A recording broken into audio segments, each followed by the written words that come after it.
Economics affairs কমিটিতে আমরা অনুমোদন দিয়েছি শহীদদের স্মরণে স্মরণ সভা হবে, যারা এই যে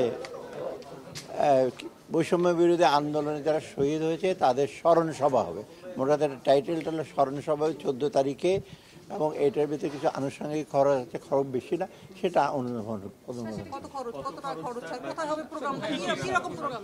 না। খরচের কথা পরের দরকার আছে, আমি জানি।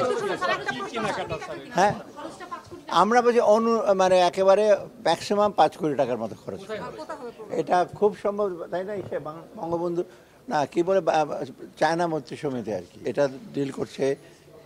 তথ্য উপদেষ্টা এসে তারা ঠিক করবে কারা আসবে ওখানে, যারা এখানে জড়িত ছিল আন্দোলনে, যাদের এসে শহীদ হয়েছে, বিশেষ করে শহীদ পরিবারে, ওরা আসবে। বিদ্যুতের ব্যাপারে, বিদ্যুতের জ্বালানির ব্যাপারে আলাদাভাবে যে প্রপোজালগুলো আসছে আমাদের কাছে, ইভেন এলএনজি ইম্পোর্ট বা অন্যান্য জ্বালানি, যে সেগুলো আমরা কোনো ব্যাপারে এগুলো আটকাচ্ছি না। সার, কীটনাশক, তারপরে আপনার এই অন্যান্য যে খুব ইম্পর্টেন্ট জিনিসগুলো, যেগুলো আমরা সবসময় এগুলো আমরা অ্যাপ্রুভ করে দিচ্ছি। আমাদের যতই ইচ্ছা হোক, ফরেন এক্সচেঞ্জ কনস্ট্রেন্ট থাকুক, কিন্তু আমরা এগুলো দ্রুত যেন এগুলো পারচেস করা হয়।